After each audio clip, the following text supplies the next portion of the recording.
Hello and welcome to this month's edition of Shropshire Business Live TV. We've come out and about this month. We're at Shropshire Business Festival and other locations as well, Carl. Yeah, absolutely. Here, this is Wrekin College, a business networking event with a difference, I think it's fair to say, isn't it? We've had football going on over there, we've got axe throwing, there's truck driving. I'm about to go and host a trivia quiz in a minute as well, nice fiendish one as well. But we have been out and about a lot this month. You were at the Chamber's own expo, which was another busy one, wasn't it? Chamber of Commerce Expo last Thursday, so we've got lots of people you'll be seeing later on. We were having a chat to, so that was really busy and nice to do some networking there as well. We'll also be reporting from a green business event which took place at Shrewsbury Town Football Club earlier this month, involving Shropshire Council and a host of partners. Lots of good tips about how renewable power can help to make your business more attractive to potential customers, but also a look at some of the funding opportunities that are available out there.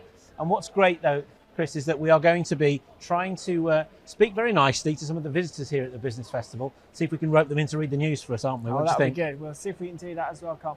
And also then I was at Love Plants on one of the windiest days last week, Carl. It was really windy, but we went along to Love Plants, who are celebrating their 10th anniversary next month. So we're going to have a chat to the guys there as well. Good weather for perennials then, was it, or not? So wrapped up warm. We'll also have people in the 90 seconds with Hot Seat, of course. So lots of out and about voices and action and information on the show. Nick Jones, our Ask the Expert, will be popping in as well soon. So let's crack on with the show, shall we?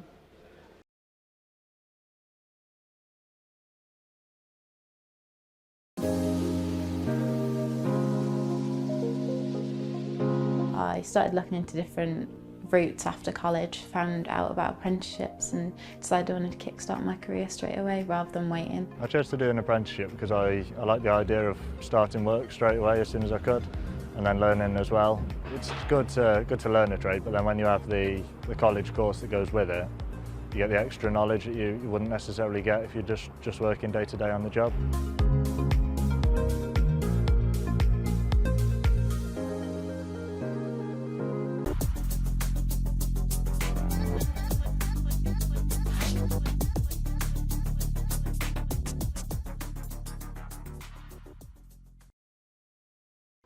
A well-known and familiar face to the Shropshire business community has recently been appointed as Local Business Development Manager at Rybrook BMW Shrewsbury. Teresa Maiden brings a huge wealth of expertise and professionalism and has a people-first attitude, which is key for her new role. Teresa has extensive knowledge, experience and a full understanding of working with all sectors and sides of business. Apostle Coffee, based near Craven Arms, has begun its 2003 carbon offsetting initiative by planting juniper trees. The carbon neutral accredited brand will plant a total of 1,000 trees and shrubs, adding to the 500 planted last spring. Apostle provides award-winning organic coffee to support people on their journey. A trio of local entrepreneurs are celebrating success with their latest venture, which supports business leaders to become true language and communications masters. The Ultimate Advantage, a global language mastery training and coaching company based in Telford, is this month celebrating its first year in business and looking back at a successful 12 months. The dedicated training and coaching programs focus on the science and art of truly compelling communications and ensure that business leaders become their most empowered, magnetic and inspiring selves. So there's our first guest newsreaders. We've got some more to come a little later in the show. Now, Carl, you were out and about last month. Yeah, as I mentioned earlier, we were at the green business event at Shrewsbury Town Football Club, which involved lots of different companies, organisations, funding partners to give some top tips. And so we're going to bring a couple of these bits to you on the show today to give you a flavour of what went on. Now, ACO, the reigning Shropshire Company of the Year in Oswestry, gave a presentation about their own experience, about how they decided to harness some of these powers when they built their new factory up on the outskirts of the town. And here's what they had to say about it. Time now then for our second presentation. I think Mark touched on the fact, Kevin touched on the fact that we've got the team from ACO here in Oswestry, the home safety business, Shropshire's reigning Company of the Year, to tell you more about it and what they're doing. Let's welcome Ryan Evans.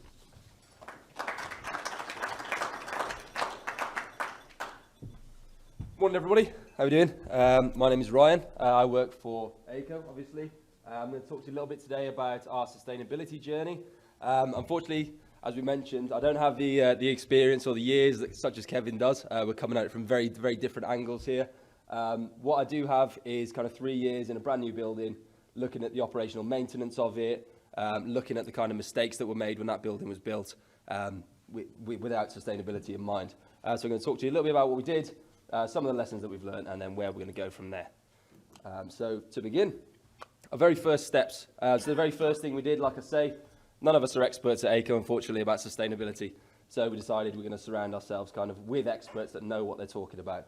We need to identify exactly where our emissions are coming from, look at the operational improvements that we can make to actually kind of reduce our energy usage, etc., and then really communicate and collaborate with the people that work at ACO, our colleagues, and people in the surrounding areas as well.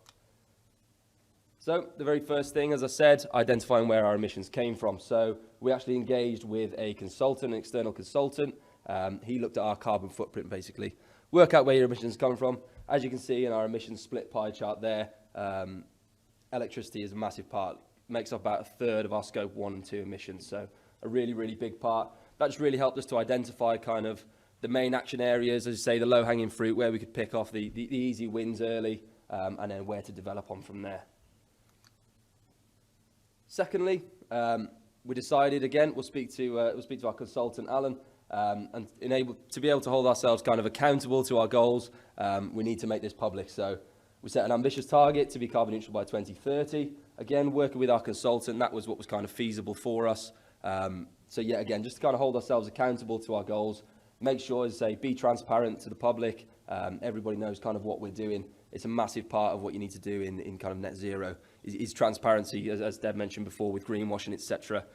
You've got to be transparent about what you're doing. Engaging people. So Lily and I are sustainability leads at ACO. We're 2% of the workforce, basically. What's going to be easiest is if we can engage everybody in ACO. You know, the first thing we decided to do was kind of work with a single person from each member of the team. So again, that takes up to maybe 10% of the workforce. Hopefully then they can go off, engage their entire team, and you're looking at a much, much wider range of people all working on the same thing. Makes your life a lot easier, means that Lily and I have to do less work, which is always great. After that, again, we looked into electric vehicles and hybrid vehicles, again, using our external consultant. He did what we call a feasibility study. So basically, we've got a lot of people out on the road. They travel a lot of miles. Basically, we calculated exactly how many miles each of those did, looked at a kind of electric vehicle that they could use, see if their home was suitable, workarounds and things like that. So we've now actually committed to be purchasing all electric vehicles from 2025 onwards. We currently have a fleet of around 30 vehicles, and they are all hybrids, but we will be moving into that again. And the feasibility study says that we would be able to do it now. The infrastructure, again, is not quite there. It is moving along rapidly, which is always good. So hopefully by 2025, the entire UK will definitely be ready for our fleet of 30 to be out on the road. Renewable energy, we've heard plenty about solar this morning, so I won't dwell too long on this one. But yeah, we've now got a big 135 kilowatt array on the roof of our headquarters in Shrewsbury. Again, really big kind of investment, a massive, massive project, but great fun to be a part of, really. And then again, a building management system. So as I say, our building's around 3 years old now, coming up on 4. It was built with a state-of-the-art kind of building management system in it. We can control all the air cons from a very central position. All the lights are on dimmer switches that depend on how much sunlight is entering the building. So yeah, a great kind of tool for us. We can set different ranges for people to use. But really, it's all about just kind of trying things out. So we started with quite a wide range of say, for example, I'll just talk about the aircon very briefly. We started with a wide range of temperatures that people could set it to. We monitored that over the course of kind of 4 to 6 months, looked at the ranges that people were actually using, slowly started to bring that in until we got people moaning that it was too hot or too cold, as people always will do, and then we could set the range from there. So really just kind of about fine-tuning what you've got. Not everything's going to be perfect. It's not going to be really simple. There's not a one-size-fits-all. You've got to make it work for you. You really need to monitor what you're kind of doing, your usage, things like that, and make the right choices for your business. And then communicate and collaborate, as I mentioned. So Lily and I have taken this role around 3 months ago. Before that, we kind of really struggled to basically communicate and engage our kind of colleagues to work with us on these kind of things. So this is just a quick example of our kind of program now, basically. It's our sustainability program. So we use what we call the 5 pillars of sustainability. So looking at sustainability in all these areas, and as you can see, environment there is pillar number 4. So yeah, a massive part of what we do, and trying to bring that kind of all into one kind of program so that everybody can understand it quite easily. So as I say, I've spoken quite briefly about what we've kind of done. I found when I did this presentation in the past, I didn't have this second bit. I didn't have the kind of lessons learned, and it didn't kind of sit very well. Nobody kind of took anything from it. ACO, we're quite a big company. It feels at times like we've got unlimited resources. So, I can talk about putting £100,000 worth of solar panels on the roof, and it's kind of quite easy for us. But what we have learned from that is different things that we can take away, and just simple changes that we could have made where we maybe have spent money that we didn't need to. So I'm going to talk a little bit about those now.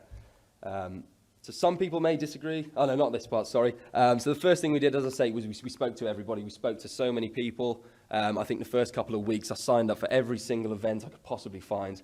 I was looking at solar panels, electric vehicles, biodiversity, everything. I took it all back and I was thinking, where on earth do I even start with this? I'm looking at a carbon footprint here that tells me how much energy we're using, what our carbon emissions are. I've got all these different sources of energy, of information, and I don't even know where to begin. So what I would say is it seems like a great idea. Take on as much information as you can, but I'd probably suggest kind of pick one area to focus on first. Like I say, looking at biodiversity, or look at your energy usage, look at electric vehicles, because all that information was coming into me. As I say, I'm not an expert. I've been doing this for maybe 12 months. I had no idea where to even begin. Again, as I said, the first thing we did was our carbon footprint. Now, our carbon footprint is brilliant. Some people may disagree. It is a great tool.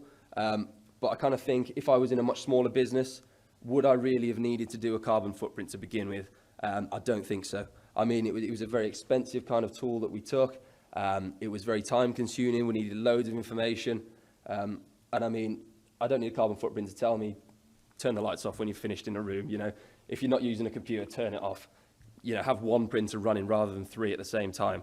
So as great a tool as it is, and I would definitely recommend doing a carbon footprint at some point. It might seem quite daunting, expensive to start with.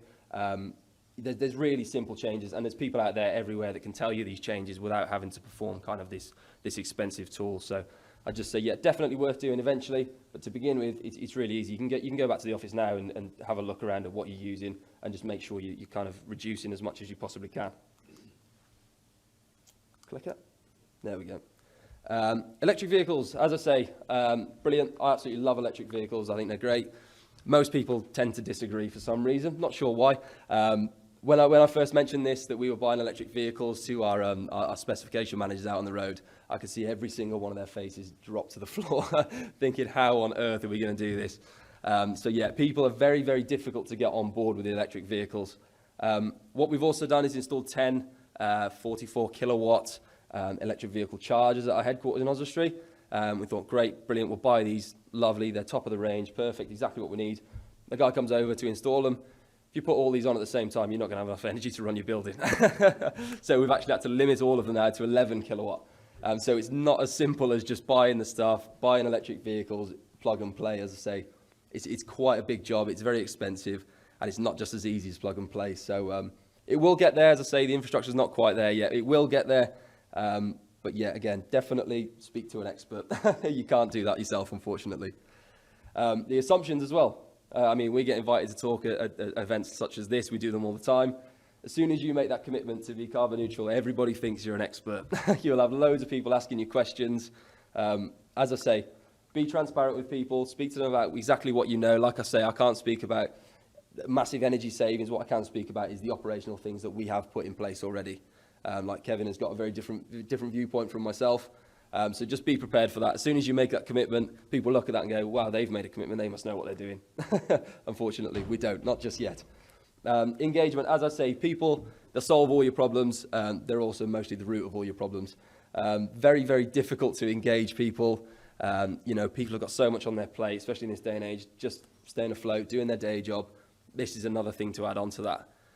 You've really, really got to drive it home. I mean, Lily and I, as I say, we just started this role.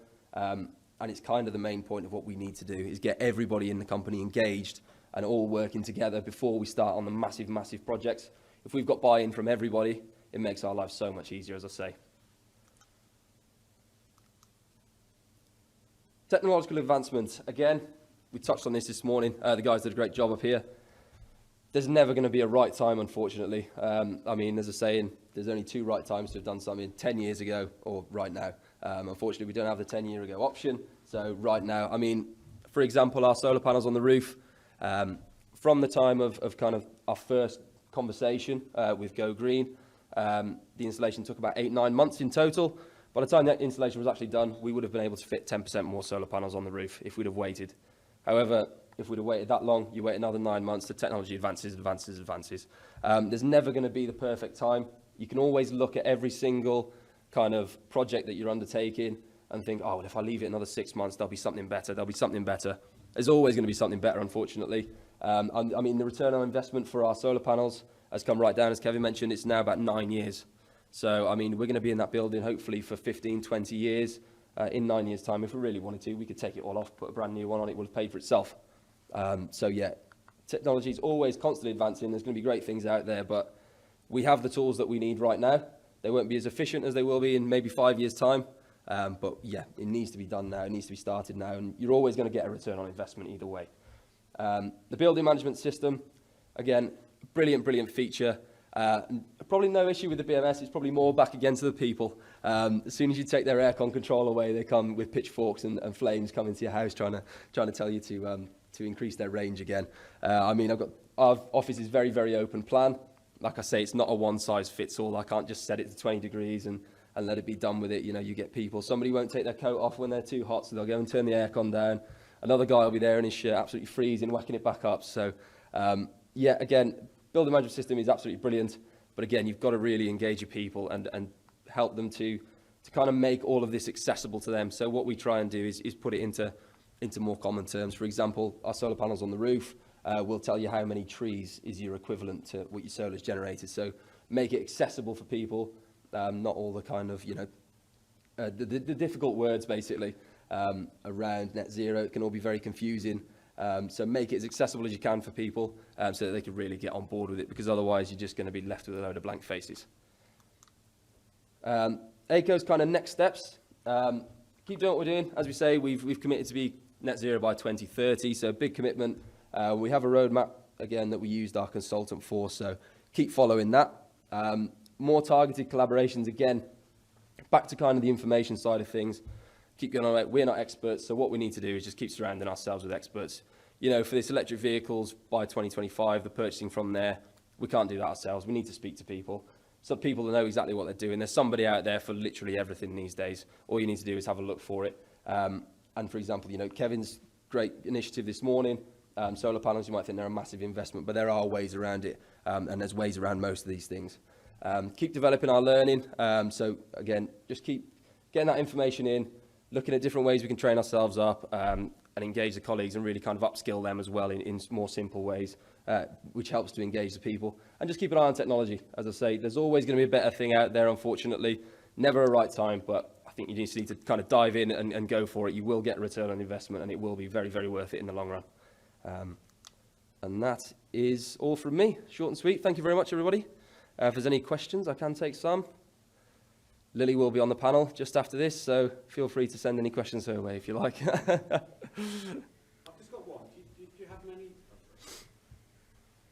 Great what you're doing. Do you get many businesses coming to see you what you are doing? Do you try and encourage them, because you are a big player, and for the smaller SME or medium size, what you're doing is really good, but what you're trying to do, I think it'd be great if you could just carry some other companies on that journey. Yeah, absolutely. So, I mean, our CSR program has been like a massive part of what we've done for the kind of last 4 years. So that's all kind of community volunteering, things like that. So we get people in all the time to speak to us about that. We've got learning development as well. But again, not the need or the want. You know, kind of people are a bit wary to come and ask, but we try and be as accessible as we can to everybody. And if there is people out there, any of you guys or anybody that you know that wants to just come and see what we do, more than happy at any time. There will be somebody there can take you around the building, talk about exactly what we've done, who we've used. If there's any questions, I mean, our door is always open. We use the facilities that we've got is open to people in Shropshire, even for just meetings and things like that. So yeah, more than welcome. But we haven't had many. Perhaps it is something that we need to kind of push out there a little bit more and make it a bit more accessible. But yeah, I mean, our door is always open. So yeah, absolutely.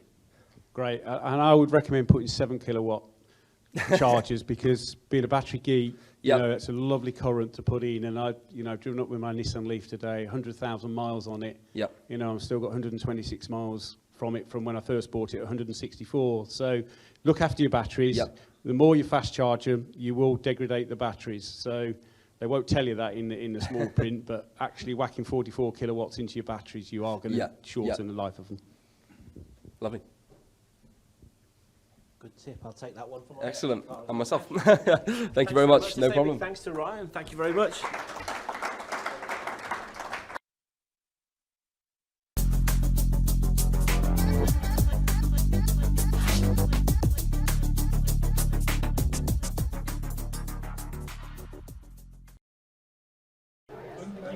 Well, it's time now for our Ask the Expert spot here at the Business Festival. And after a couple of guest appearances from some of his other colleagues, Nick Jones is back with us. Nick, Hi, welcome. Carl. Hi, nice to see you. You've got a post box on your stand in the hall next door. Explain.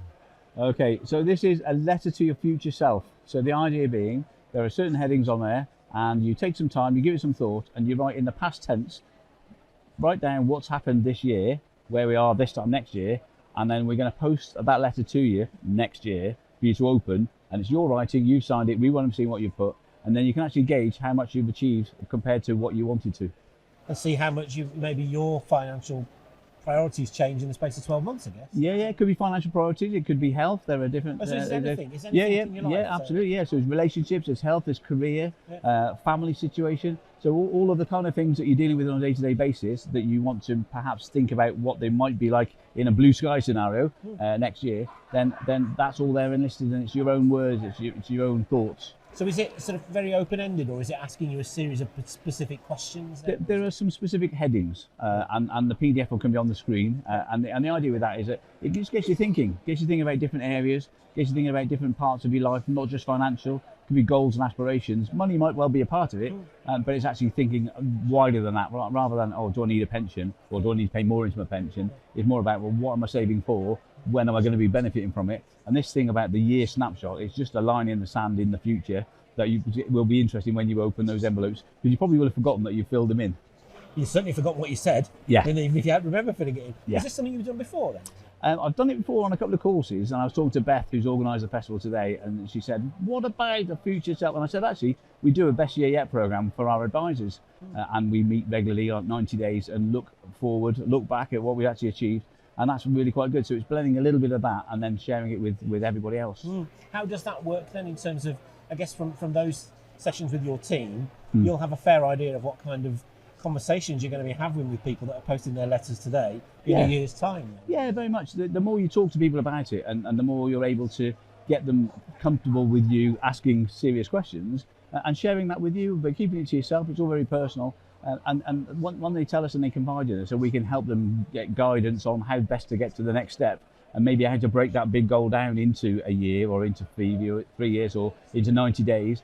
It's absolutely fascinating, and the leaps that people can make only in 3 months' time is absolutely massive. So if they're able to do that every 3 months, we've got 4 chunks of that in the next 12 months, and in a year's time you can move mountains. And I guess as well, depending on what time of year or what time in the cycle of your 12 months you're in, it will depend very, very much on what you actually write down, you know, in the run to Christmas or after Christmas or in the middle of summer. Yeah. Different, isn't it? So. Yeah, it's a great exercise to do at any time if you've never done it before. I quite like doing it at the end of the year, like calendar year, so sort of in the winter. You've got January, fresh start, blank page, let's have a look. What do we want to achieve in the next 12 months?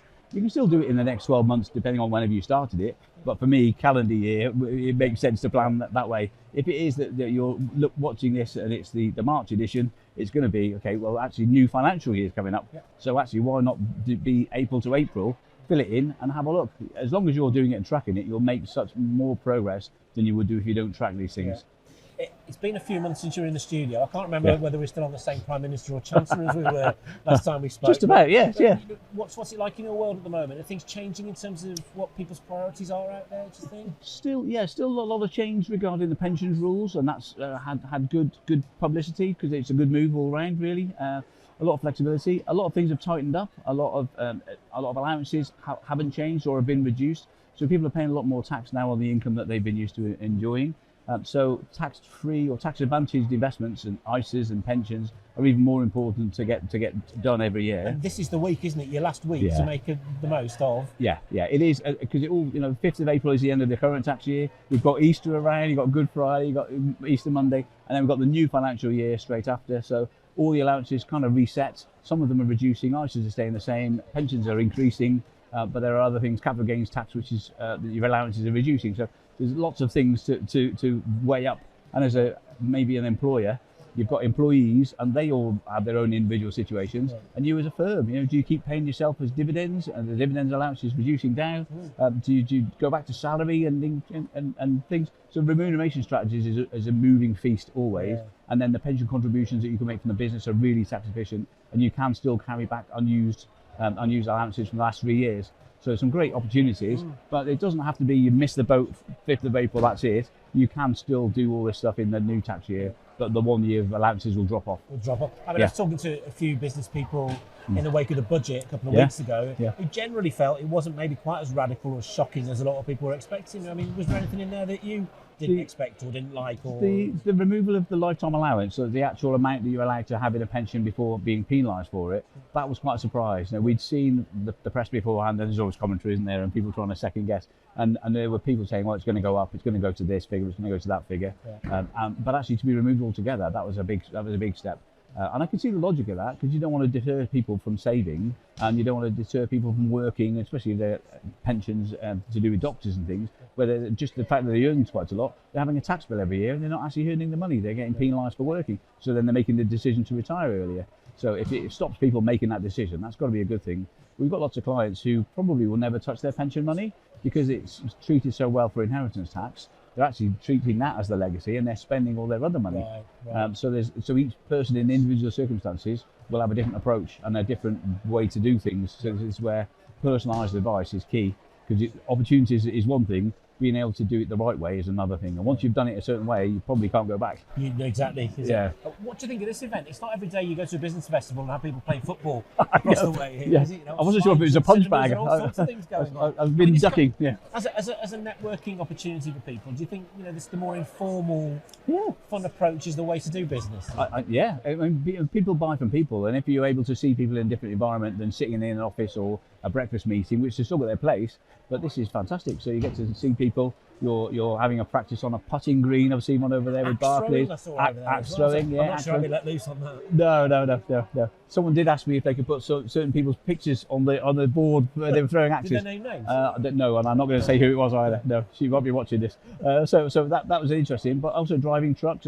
But what the Shropshire Festivals team do really well is take an idea and just build it, and the concept grows and grows. And the idea of having fun whilst you're doing business, who doesn't enjoy that? Yeah. And I think that's why a lot of us are still involved in business these days, because it's the social side as well as the business side. And don't you think as well that maybe since COVID and since people have maybe reevaluated things, they want to do business with people they like, people that share their values, support the local business community more as well? So. No, absolutely. Yeah, trust is huge. And if people have been consistent throughout lockdowns and throughout times when offices were closed, and they've still been able to be there and offering a service, people now are actually voting with their feet. And if you haven't had any service from whatever provider, if it's an accountant, a solicitor, a financial advisor, then it's easy now to pick somebody else who has been a bit more visible and local and involved in the communities and trying to make a difference, whether the office is open or closed. Now, I know you're a man that always likes a challenge. You've always got an adventure around the corner. What does the rest of the year hold in store for you and the team at the moment? Physical challenges, I'm kind of done at the moment. So Nepal was a massive one last year. Period, I'm still doing the gym. I'm still going to Endorph in Shrewsbury. Shout out to Connor and Lucy and the gang. But that's probably 3 or 4 mornings a week, because that's part of my routine now, and I love that. And if I've had an early meeting and I'm not be able to go, I feel different all day, and I don't feel quite the same. I always feel like I'm cheating myself. So that's really important. But as a collective, we've got lots of stuff that we get involved with, and it's either sponsoring golf days, or it's putting teams into this, or getting involved in Ling and Davis. The colour run on Saturday, so we're there volunteering, Emma and I, or Emma and Zane are actually running it. Ethan's volunteering. So it's going to be a family event. But there's just so many things that are going on, and it does seem that the world's reopened, and if people want to get involved, they can make a real difference. Definitely. I'll take you on at a penalty shootout in a minute if you like. Yeah, you're on, absolutely. Excellent. Good to see you. Thanks. See you again soon. Thanks very much, Carl. Cheers.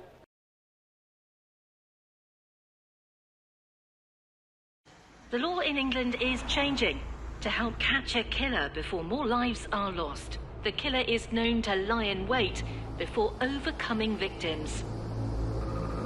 There's a killer in your house. It's colourless, odourless, tasteless, and kills whole families. But now the law is changing to stop it.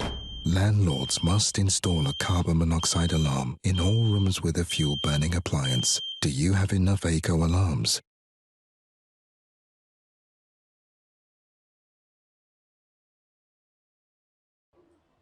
Now then, from one business networking event to another, we're here at the Business Festival in Wrekin College, but a few days earlier, Chris, you were at the Shropshire Chamber Expo at Shrewsbury Town Football Club, weren't you? Yeah. It was really great to go there and have a chat with some people, so let's take a look.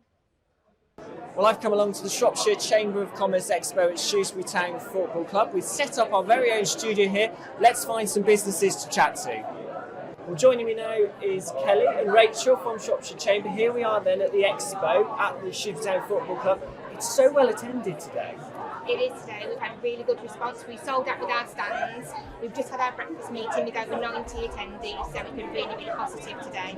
We've been talking about over the time about COVID, and now it's coming back, and today it just seems like it's come back with a bang, really. Definitely. I think overall all our events are seeing an overall improvement. I think people are keen to get out again, engage, network, but with the flexibility of being able to work from home, it's a work-life balance again, so yeah, we're really happy. And are you seeing this across all of your events that you're putting on? Yeah, I think, we have our professional partnerships, our sector-specific events that are gradually getting to the numbers we were pre-COVID.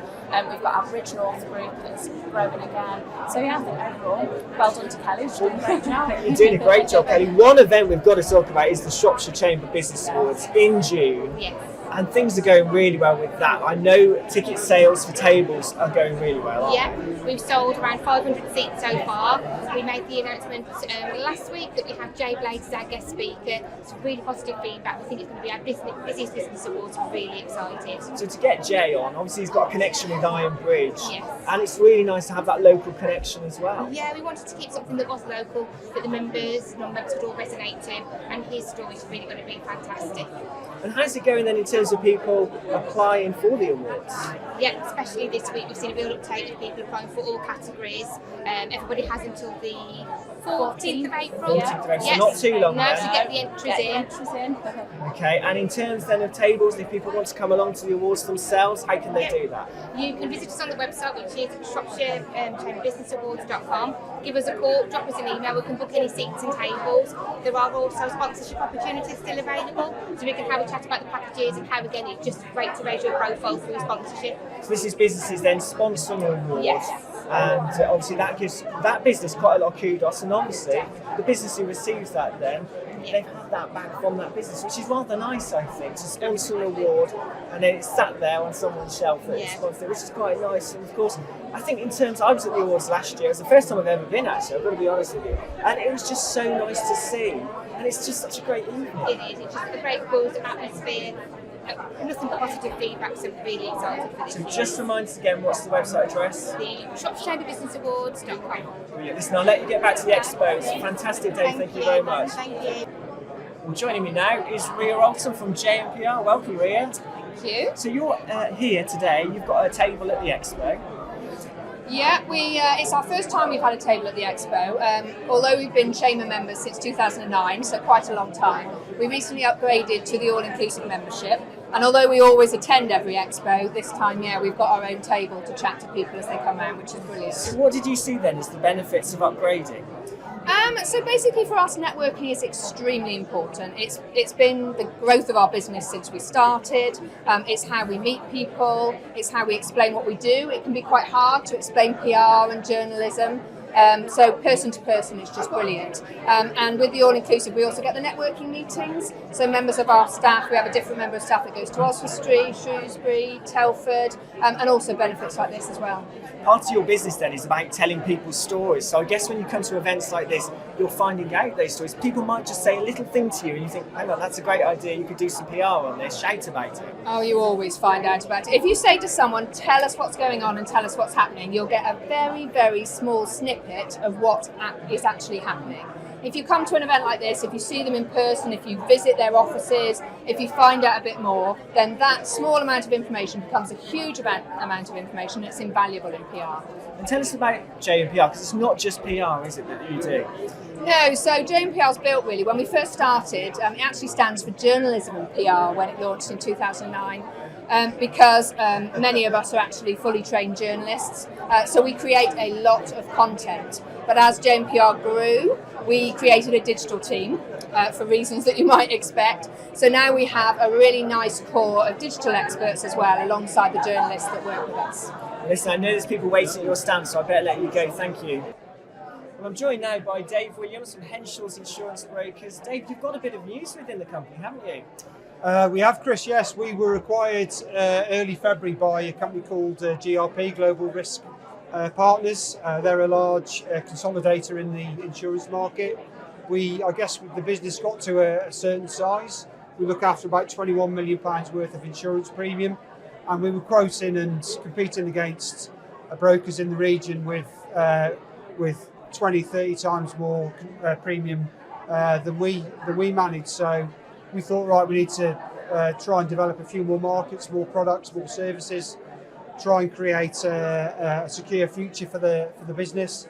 And GRP were the right partner. They've allowed us to retain all our staff, all our offices, our branding, our health and safety business, our appointed reps. So as far as we're concerned, it's very much business as usual, but with more products, more services, and much better leverage in the insurance market. I was going to say, it gives you that extra power, doesn't it? When people are coming to you for certain products and services you might not have been able to do before, or even better deals. Yes, exactly. In fact, the company that now own us are an American firm called Brown & Brown. They're the 5th largest insurance broker in the world. So I think there's about 15,000 employees, $3.1 billion US dollar turnover business. So it gives us access to global markets as well as UK markets. When people are looking for insurance, these small quotes or larger quotes, what type of businesses are you helping? We help any business. The smallest premium we took last year was £12. The largest premium we took was £750,000. So we deal across all sectors, be it hospitality, warehousing, professional services, manufacturing, retail, offices. So any size of business or sector.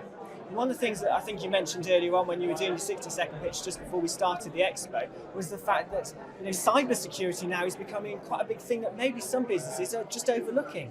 It's massive, Chris, to be honest. We've got some great IT businesses in the county that provide some great IT security, but these hackers are very clever, and they realise that 72% of cyber breaches come from employee error, so it's your phishing type emails. We've heard of instances of hackers leaving USB sticks on walls and outside office doors, people being a bit inquisitive and sticking the USB stick in the system, and hey ho, they've got access to all your systems. So we see a lot more cyber and data breaches now than we do any other sort of claim.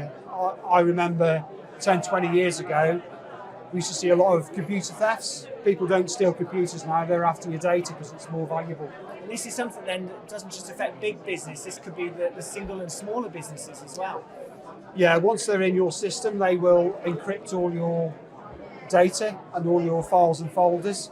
And the only way that you will get out of that problem is either by paying the ransom, or we had an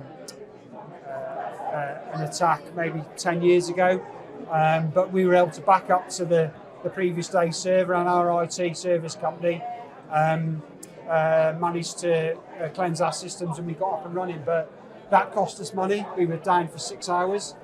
So if you haven't got all the right systems in place, it can be catastrophic to a business. So it's worth someone coming along, chatting to you about what you can offer them in terms of insurance and backing them up. Exactly. You'd be quite surprised what a cyber liability insurance policy covers. But yeah, definitely worth the conversation. Well, I'm joined now by Steve Oliver. Steve, you were on the show last month for Ask the Experts. You were talking about the tax year end. Very quickly, we're getting ever closer.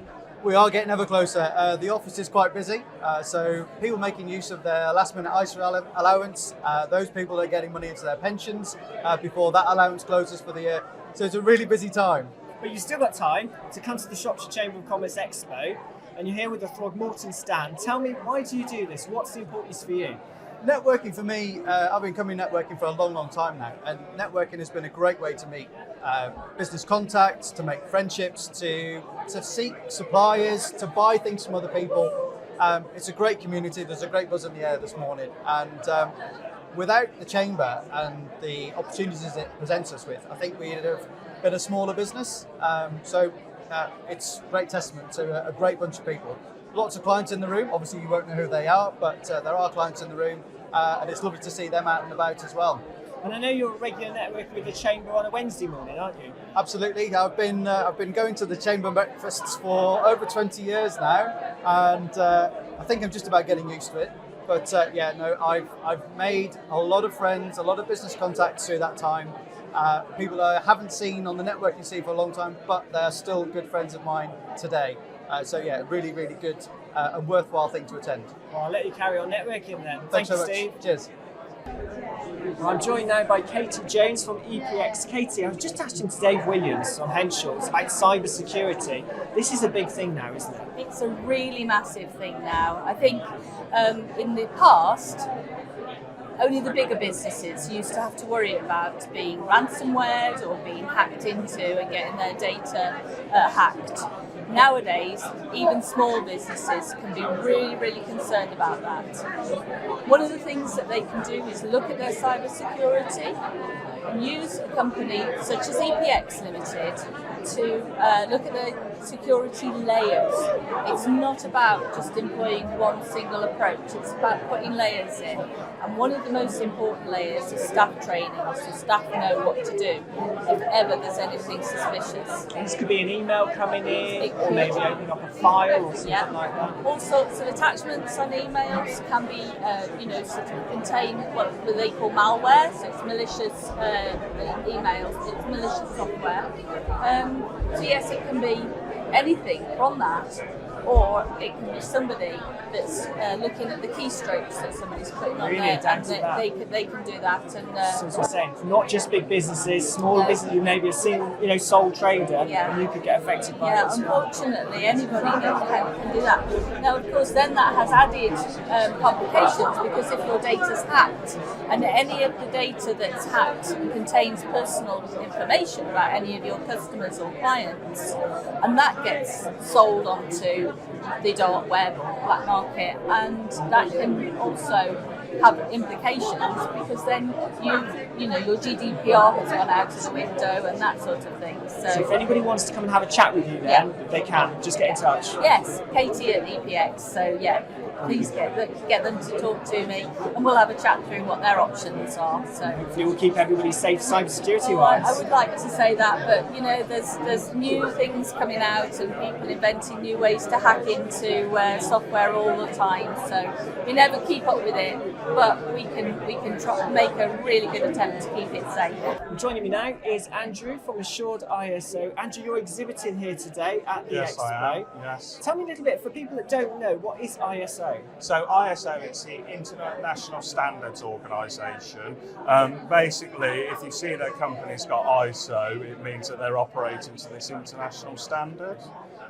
Once they've got the standard, they become certified, and then they show that they've got that certification, which helps them with the tender process, marketing and other sort of things like that. So having the certification then really does help boost the business? It does, yes, definitely. So I've seen small clients, once they've got the certification, they're able to tender for a lot more work, and then all of a sudden it really helps their growth. And what does Assured ISO, your company, how does that help businesses? So we've got a lot of knowledge on the ISO standard, so we'll go into a company, we'll work with them, and we'll explain how the standard fits into their business. We'll introduce documentation that aligns with the standard, and then at the end of the process we can help get them certified. If people don't know where to start, how can they get in touch and chat to you? What we're doing as part of the chamber is we're offering a free remote sort of session, so we can meet remotely remotely and go over the ISO standard.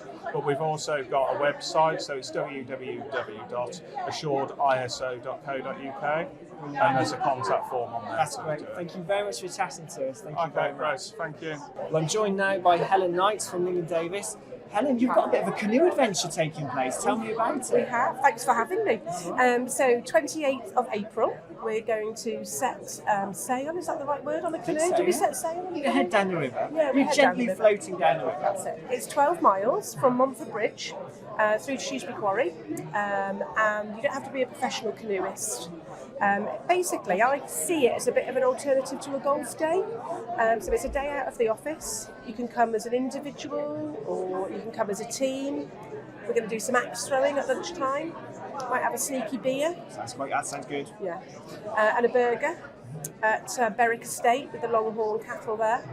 And so it's just really about team building, networking, other businesses. So a little bit like where we are today, chatting, doing some good stuff in Shropshire. And having fun at the same time. I know. Yeah, That sounds quite absolutely. good. And it's really like relaxing on the river. Have you done canoeing? I have done before, yeah, which is lovely. It is really nice, yeah. So how can businesses get involved then? Yeah, so basically you can contact me, helen.knight@linganddavis.co.uk, or on the website, ring the office. But if you go on our website, the details are there, they can sign up, or just drop us an email and let us know, and then we can invoice out. Are you looking for certain team numbers, or? There's 60 people max. We're at about, after today, I think we'll be at about 30, 35. So we've got a few places left. So yeah, it'd be great to have some people, more people involved, more businesses involved. That's what we're after. Brilliant. We look forward to it. Thank you, Helen. Thank you, Chris. Thanks for having me. Well, I'm joined now by Tonya Davis, Communications and Campaign Lead at Telford and Wrekin Council. Tonya, welcome to Sbltv. So you've got a stand here today at the expo. So tell me a little bit about what you've got going on at the moment. Yeah, great. So I'm here today to talk to exhibitors and other people who come and see the stand about our amazing events that the Telford and Wrekin Council host throughout the year. So they're all free events for our residents and for visitors alike. So the first one we've got coming up is on Sunday the 23rd of April, which is St George's Day, a really great family fun with camel racing and night jousting and all sorts of things going on. And then we move into June, we've got Armed Forces Day, and again another free event, and just lots of family fun for lots of people. And of course we can't forget the Balloon Fiesta. Telford Balloon Fiesta is on the last weekend in August, the bank holiday weekend, and that is always a really, really popular event, and we're looking forward to welcoming people back there. There's so many events that are going on in Telford and Wrekin at the moment. I was there at the drone show back in December, and that was absolutely fantastic. So it's really good that you're putting on these events, and as you say, they're free for residents. They are, yeah. It's part of our programme of events, and it's part of making the borough a safer, greener and more enjoyable place to come. We also welcome our visitors in. We know that these events are drawing visitors in from across the region, which is really important as well to the economy. So I guess that helps the local economy then, doesn't it? It does, yeah. There's lots of businesses in Southwater, around Telford Town Park, that are benefiting from longer dwell time and people coming in, yeah. Is there opportunities for businesses to get involved in these events? Yeah, we're always looking for local businesses, for vendors, for food suppliers, and people who want to do crafts or do activity at any of these shows. We'd love to hear from you, yeah. And they just get in touch with Telford and Wrekin Council via the website? Yeah, and they can contact us at events@telford.gov.uk, and that will get them straight to the events team, yeah. Brilliant. Well, we look forward to a summer of fun in Telford and Wrekin. Thank you for joining us. Thank you. Thank you. Well, I'm joined now by Flo and Gemma from Find a Biz Networking. Hi guys. Hi. So you've been hosting Speed Networking here at the Chamber Expo today. Tell me a little bit about that. Yeah, we love our speed networking formula. So if anyone's ever done speed networking before, it can be a little bit tiring, dehydrating in the two lines. So we've reimagined speed networking, and we do round tables, and it's our magic formula where you don't see anybody twice and you get to meet everyone in the room. And yeah, we had some lovely feedback today, and we love putting on these events. So. It's great fun. So it's a great fun way to do networking, isn't it? It really is. It is still fast and furious. You get to meet everyone, so there's loads of connection opportunities by doing it. Which is great. Flo, tell me about Find a Biz Networking. So we run networking events all over the Midlands, but we've got Find a Biz Networking in Telford. So it's a great, friendly, sort of more relaxed group to be able to network small businesses and employees of businesses that want to connect together and really grow their relationships and their contacts, just so that they've got all of those contacts in place for the future and really build their businesses. And is this a regular, weekly or monthly? So we have monthly in-person events, but also in between those monthly events we have weekly online sessions as well, just so you can keep those connections in place and really build those relationships and meet other businesses all over the UK. It's quite nice then to have that hybrid model, because obviously lots of people, some are working in the office, some are working from home, so that's a bit like that almost, isn't it? Yeah, it's brilliant. It works really well because the online ones are sort of a drop-in, whereas the monthly ones are fixed groups and really friendly. We're inviting new people all the time. And we have a 1C policy, so the members are the expert in their field in the room, so there's not loads of clashes and things like that to feel as competition as such, and it's just great to build those relationships. So if someone wants to find out more and they want to come along, how can they? So they can connect with me, Flo Chadaway, online. This is Gemma Worthington, so we connect on LinkedIn, or you can go on the website. Yeah, findabizNetworking.com. Brilliant, we'll take a look. Thank you very much, guys. Enjoy the rest of the day. Well, here we are at the Shropshire Chamber Expo. I've now just bumped into Theresa Maiden. Theresa, you're back on the networking scene in your new role at Shrewsbury. Yes, really pleased to be at Rybrook BMW, promoting BMW and Mini. I am the local business development manager, so my role is to look after businesses and their vehicles, and also their fleets as well, small fleets. It's week 3 for me, so I'm very new to the role, but really enjoying being at this event today, networking. So I guess you're back out talking to local businesses, as I said, at network events like this. And these businesses, they could be smaller businesses or larger businesses? Yes, predominantly the smaller, so one-man bands up to 10 employees, just looking for a vehicle that they'd like to fund with a business, be working with the guys in the retail team, learning the ropes really, and just getting to know all the various vehicle types. Obviously electric is key at the moment, so businesses are looking to go down the electric route as well. But vehicles are starting to come through much easier, much quicker, so don't be afraid, don't think vehicles aren't available, they most definitely are available. I think that's one of the things that people have been holding back because they were here and there was long wait times, but obviously say that is now changing. Yes, my role is to be out within the business community, and today networking is what I like to do, so you'll be seeing a lot more of me at events across Shropshire over the coming weeks. Brilliant, well I better let you catch up with some more businesses. Thank you for chatting.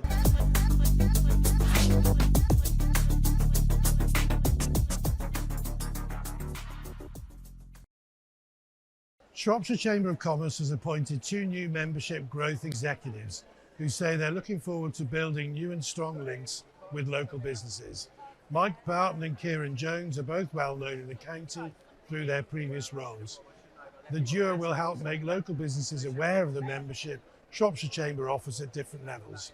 Kids Planet Day Nurseries has acquired Lawley Village Day Nursery and Apley Village Day Nursery in Telford. The 2 nurseries expand the group's growing offering in Shropshire. Aligning with Kids Planet's own values and ethos, Lawley Village and Apley Village Day Nurseries focus on nurturing each unique child and creating a happy, relaxed environment for play and development. The Trust, which runs Shropshire's 2 acute hospitals, is training up more of its own staff through a range of apprenticeships and leadership programmes. The Shrewsbury and Telford Hospital NHS Trust is offering a wide variety of opportunities for existing members of staff to train on the job, earn as they learn and climb the career ladder. Not only is this helping local people to forge new career paths that they might not have thought possible, but is also having a positive impact on the care they're delivering to communities.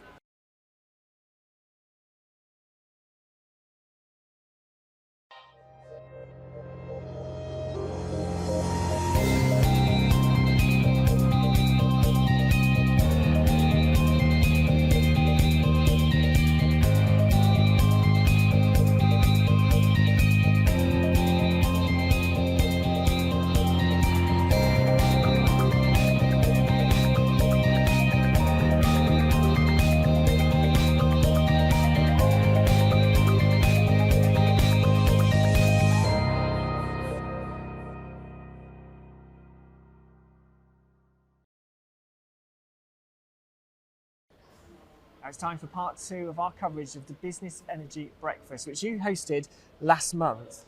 Yeah, earlier this month, in fact, it was at Shrewsbury Town Football Club. It feels like it's last month because It does, yeah. weeks go past so It's quickly. going really fast. There was 2 panel debates that I chaired this, involving lots of different experts from different fields, giving tips about how you can save money and how you can access some of the funding that's available for eco-friendly initiatives. So let's have a look at one of those panel debates. Let's start off by welcoming the other half of the ECO Partnership. Lily Ellis is going to join our next panel, along with Deborah Cairns-Stoll from Cool Shropshire and E4 Environment. We've got Simon Helmer from Pro Enviro and Neil Dady from Evora Edge. Let's say hello to them all.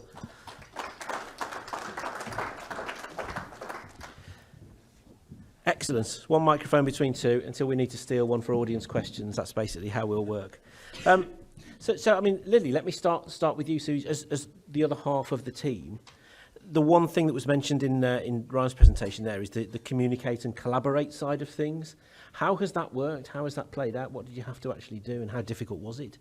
I'd say it's interesting. People are always interesting because you never know what they're going to come out with.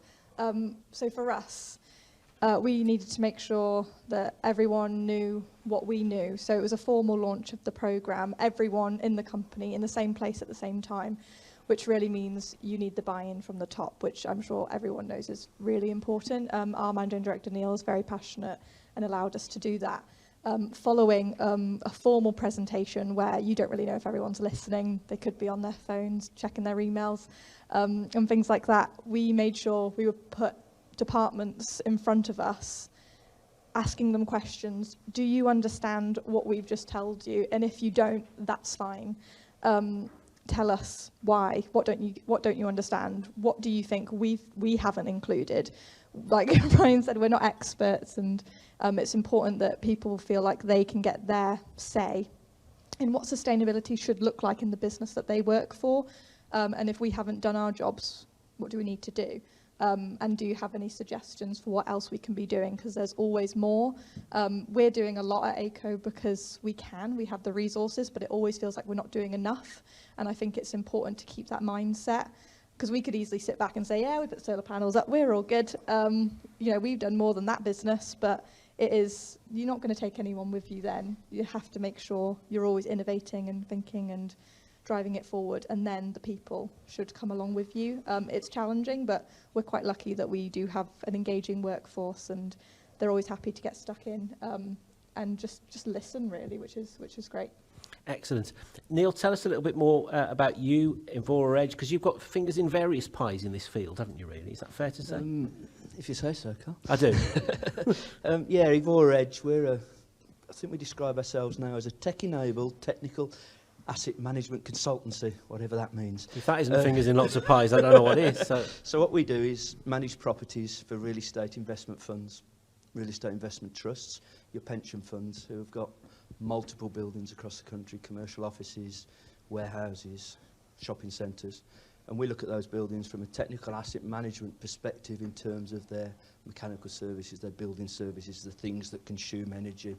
And we model buildings, dynamic simulation modelling of a building. So we'll take a building, we'll reconstruct that building in our software, and we'll look where the building is now, look where the building needs to be on a net zero carbon journey. And we've said a lot about net zero carbon this morning. What is net zero carbon? Well, actually, I don't think anybody's going to achieve net zero carbon, but what we're all going to do is go on a journey towards it. And what does that really mean? Energy use intensity, how much kilowatts per metre squared is your building absorbing?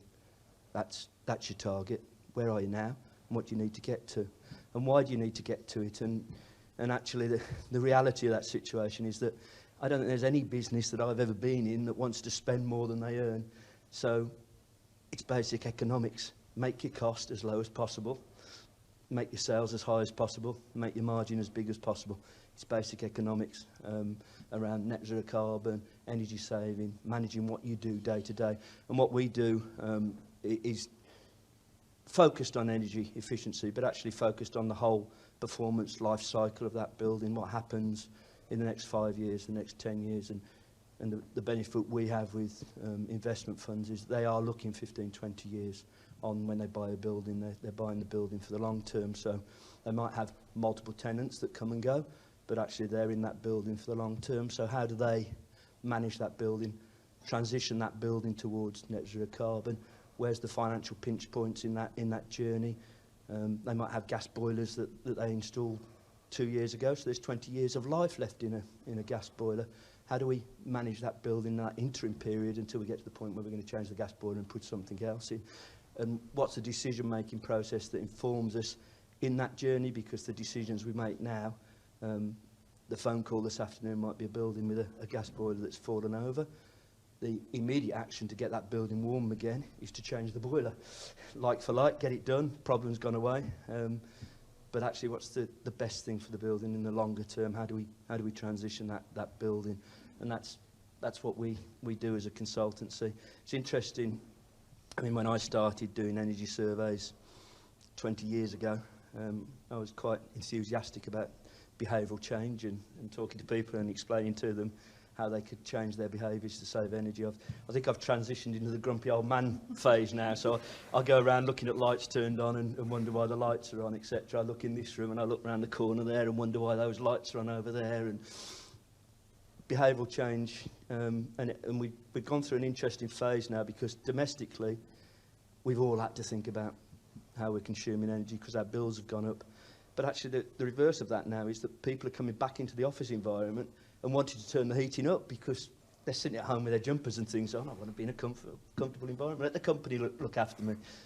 So that change has come, and we're seeing the transition of people coming back into the workplace as well now, whereas before people were happy to be at home after the COVID epidemic. Now people have wanted to come back into the office environment. They wanted to come back into a comfortable environment, and we're seeing that transition and the behavioural change that we need to all build on. I used to say that I could save an office. I did work with Wrekin Housing Group. When I first went in there, I said I could save 20% on their energy cost on their head office building in Telford by behavioural change alone, and that was achieved over time.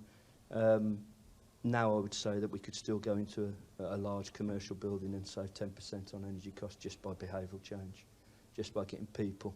You don't leave the tap running, don't leave the lights on. It's basic stuff. I know that the team from ACO, is saying, look, we're not experts, we're learning as we go along. But if you're looking to project forward potentially the life cycle of a building, say 20 years, you do have to be pretty well informed experts in your field, don't you? And we are future gazing. A lot of the time we are future gazing. And given how fast this sector's moving, that's tough. Massively quickly. Solar battery storage is I think the step change, almost the industrial revolution of our generation, or the younger generation, not my generation, but the younger generation. They will in what, 5 years time, battery storage will be taking people off grid. And it'll be a massive change to sort. Deb, Kevin gave you the big build-up about half an hour ago, saying you got to hear from Cool Shropshire. You've got to speak to Cool Shropshire. Tell us all about it. Thank you, and thanks, Kev. Cool Shropshire, I'm going to look across to Adrian here, and also ACO. Cool Shropshire is targeted at your small and micro businesses who really want to do something sustainable but haven't got the technical expertise within the company. Shropshire has got thousands of small and micro businesses. They're just as keen as ACO to do something, but haven't necessarily got the resources or the expertise. So Cool Shropshire is a software platform that is free at the point of access. I repeat that, free at the point of access. Thank you, Shropshire Council, where businesses can go on, say a little bit about themselves, and so understand what the legal requirements that they have as a business are. It continually scares me how many businesses don't know what they should do with their waste, for example. But then the neat bit, I think, is that businesses can then go on and do some goal setting. So they say what they're doing now, they say what they want to do going forward, and this is around energy, reduce their energy consumption, It's also around waste, how they buy things, biodiversity, and the platform will actually provide you with an action plan. And rather than just, we're going to reduce energy, we've actually auto-filled some specific actions that businesses can take. So you get a start point to say, oh, right, yes, we could do that. So for each action that you say, we're going to reduce our waste, there's specific things that you can do. It's not just an ambition, it's specific actions. So that smaller businesses are set on the road. I'm just going to say now, thank you for, again, heralding around carbon footprinting. Carbon footprinting is very often a shorthand for, are you doing something? Right? So we can give advice around carbon footprinting, how to do it, but importantly also whether to do it. Is it useful for you? And also, how much energy do you put into gathering a figure which is 42? Yippee. What does that mean for anybody? So we try within the tool and the supporting resource pack to give some information to people that is actually helpful to them so that they can have an informed conversation with people who are putting tenders together. AK, for example, I know you try and buy local, but actually what you're saying is also you want to work with ethical companies who are looking at net zero, who are trying to do something sustainable. But very probably those small local companies haven't got an environmental policy, a sustainability policy, net zero. So the Cool Shropshire platform actually enables Shropshire businesses to understand what they're doing, have an action plan, and genuinely say to ACO, yes, we could be one of your suppliers. So it's really circular within Shropshire to try and really drive the net zero agenda. And it's free at the point of access. So, and Deb, does part of that as well, the need for that come from something that Ryan touched on earlier, the fact that potentially there's information overload out there, and if a company knows that they need to start, it's not always obvious what the first bit needs to be. Absolutely, yeah, Carl. There are so many sources of information out there of carbon footprinting. What is it? Somebody told me that they looked into carbon footprinting and the guide that they received was 1,000 pages. Yikes.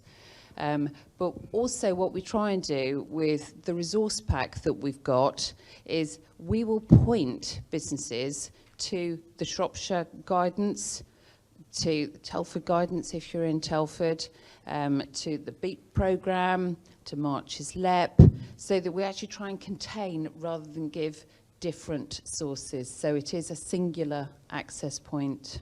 Yeah. Let's bring Simon in. Simon's brought his notes with him, so he must have lots to say here. So just tell us a bit about you and your organisation. I think I should have brought my sunglasses as well with these TV lights. Pressure of Hollywood, see. So yeah, ProEnviro, we're an energy and carbon management consultancy. We basically help organisations develop their sort of low carbon strategies, but also work with them over the longer term to help deliver them and achieve tangible savings and results, rather than just being at the front end. We've been in existence for 30 years, so we've got quite a broad experience. Our bread and butter is probably manufacturing organisations, but saying that, we've worked with a whole huge range of organisations and companies, from dealing with quite small SMEs, perhaps through the BEAT programme that we've been heavily involved in delivering, through to sort of very sort of large-scale area-based strategy projects like repowering the Black Country. So yeah, where to start? I think one of the key things is to iterate that measuring and sort of monitoring is very important, and it doesn't have to be sort of a fancy piece of software. It could be literally just taking regular gas and electricity meter readings or recording your fuel usage, because so many companies that we go to, you look if they've got sort of monthly meter readings.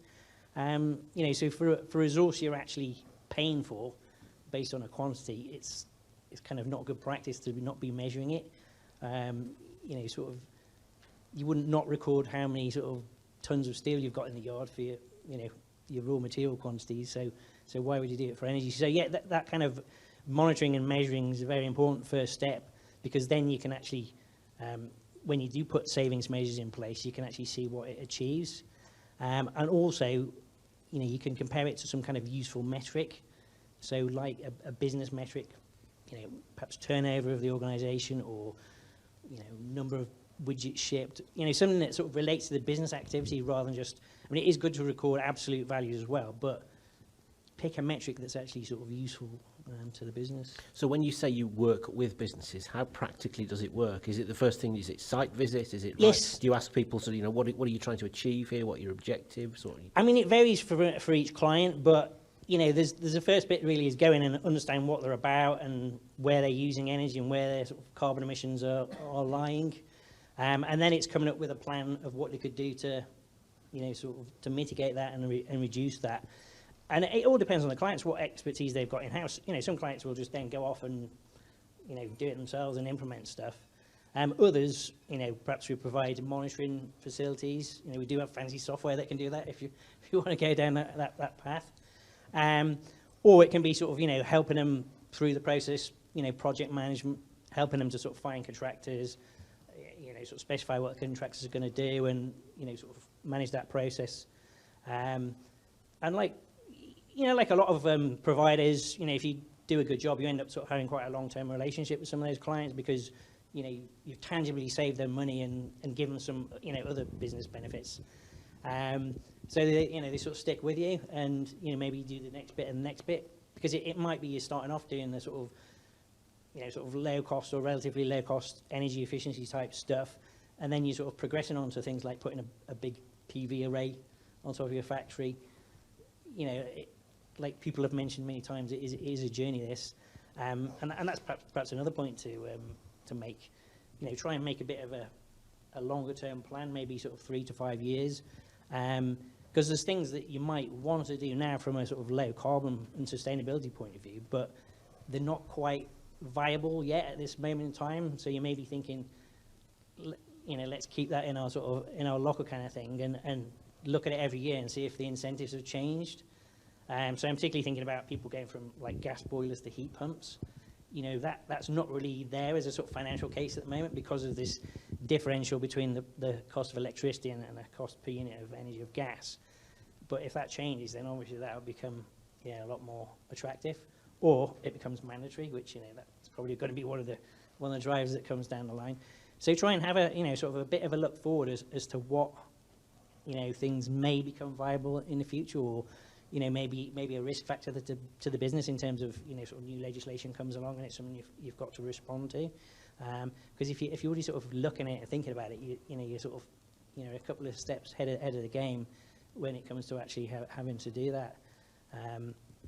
Maybe we should let somebody else have a go. But let me come back to Lily, actually, from the eco perspective, because I wonder whether it's important once you start out on this journey to focus on the things where you can have not quick wins or easy wins, but wins that are more visible to people, just so it encourages people that this really does work. Is that the way you look at it? Do you start with the things where you can show how effective it can be? I think it's a difficult one, really, because you do want to be seen, especially as a company like us. We've made a statement. We don't want to say we're going to be net zero by 2030 and then just do all the background things, because you can be seen as greenwashing, which nobody wants. But you should also not be doing things to tell people you're doing things, because it's not a tick box exercise. It might be for some businesses, but for us, it's because we should be doing it and it's the right thing to do. So it's good to have a mixture. We don't talk about absolutely everything that we do, because you can only send out a newsletter so large that people will read. But also it's getting other businesses involved, such as the business growth roadshows that we did. Because like Deb said, we want to make sure that we're supporting local, and it's to find the line between supporting local and supporting sustainable businesses, which is really difficult. So if we're not bringing other businesses on board with us, and we're just kind of trailblazing ahead and saying, we're doing this, we're doing that, you're not, ha ha ha. That's not a very good image, and we don't want to be seen like that. We want to be seen as supporting our community, supporting Shropshire, and getting involved. So whether that's, you know, bringing other businesses to our, like Ryan said, to our building and talking to them for an hour. You know, we're not going to put that on social media. But then we'll also put, when we put our solar panels on the roof, we did put that on social media. So it's difficult. I think it's just something you have to kind of do day by day. But for smaller businesses, I would say shout about what you're doing. If you're investing and you're doing these projects and you're going out and planting trees, doing some volunteering, tell people about it. Because you should be, and you should be recognised for this great work that you're doing, especially SMEs that, you know, are doing it because you think it's the right thing to do, not necessarily because you have the time or the money to do it, which is fantastic. And there are so many unsung heroes, I would say, in this field that go unnoticed. But also because some of the spin-off benefits, as we said earlier, is that Huge, you may yeah. well become an approved and recognised supplier for a larger company because they didn't realise that that was your policy in the first place. Neil, just coming over to you, is there a sort of shopping list of common pitfalls or things that people typically overlook, or is there a first place you always will go with the project thinking, I bet they haven't thought about this?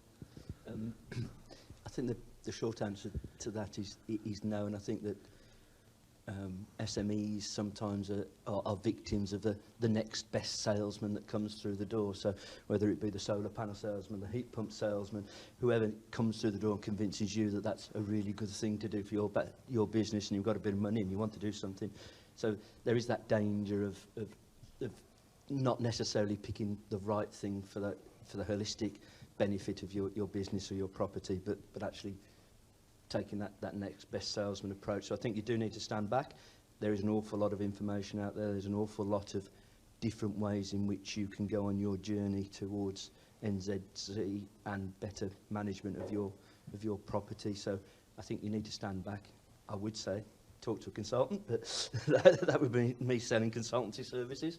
There are risks involved, as you mentioned there, picking the right size EV chargers, making sure your building is right. It's an easy thing to roll out LED panels across a building, but actually that does affect or potentially affect some of your switchgear within your building. So if you've got a large commercial property, there are risks around whatever you do as well as benefits. So you do need to think that whole process through. This isn't, behavioural change is the first thing. That's the first step, and then start to look for the small wins, the small gains. I really like what you've just said there about promoting what people do, because we also, recruitment's a challenge. Recruitment, retention of people. People actually do want to work in an environment where the company is doing things for the greater good, and that's really important. They don't want to work for a business where the profit's being taken out on fast cars and yachts and planes. They want to work for a company that's doing the greater good.